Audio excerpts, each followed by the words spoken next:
राजस्थान में अगर परंपराओं को आधार बनाकर काम हो रहा है तो गुजरात में कुछ काम वैज्ञानिक तकनीक की मदद लेकर भी चल रहा है। वैज्ञानिक तकनीक की मदद उस स्थान की पहचान करने में ली जाती है जहां पानी इकट्ठा किया जा सकता है। इस तकनीक का नाम है रिमोट सेंसिंग।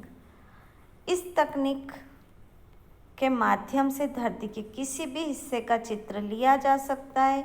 इन चित्रों में धरती की आंतरिक रचना स्पष्ट हो जाती है। आंतरिक रचना जानकर यह अनुमान आसानी से लगाया जा सकता है कि कौन सी जगह पानी जमा किया जा सकता है।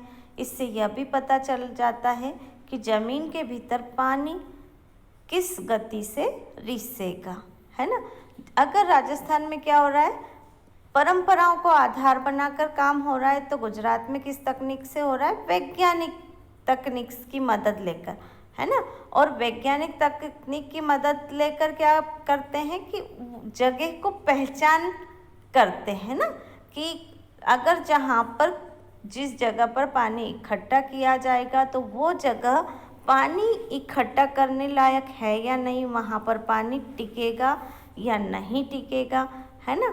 और ये तकनीक का नाम क्या है, रिमोट सेंसिंग। ओके, क्या नाम है, रिमोट सेंसिंग।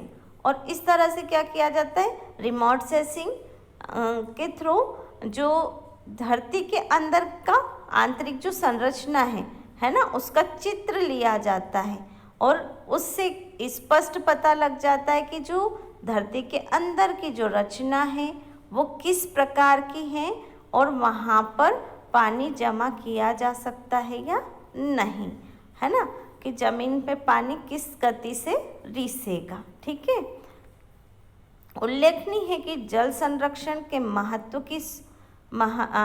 महत्व की स्वीकार करते हुए विश्वविद्यालयों ने इसके लिए एक पाठ्यक्रम की भी घोषणा की है। विडंबना यह है कि जल संकट जिस तेजी के साथ गहरा रहा है उस तेजी से उसका समाधान नहीं हो पा रहा है। अतएव प्रकृति की इस अनमोल देन जल को बढ़ाने बचाने के लिए हर एक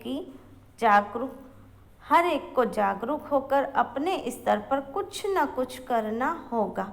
कहीं ऐसा न हो कि इस ज्वलंत समस्या की अब और अधिक अनदेखी करने से हमारे जल स्रोत सूख जाए और हमें विवश होकर कहना पड़े, सूखी धरती प्यासे लोग, है ना। जल संरक्षण के महत्व को स्वीकार करते हुए बहुत सारे विश्वविद्यालयों ने इसके पाठ्यक्रम की घोषणा भी की है। लेकिन सबसे बड़ी विडंबना क्या है आज, कि जल संकट जिस तेजी से गहरा रहा है ना, उस तेजी से उसका समाधान नहीं हो पा रहा है।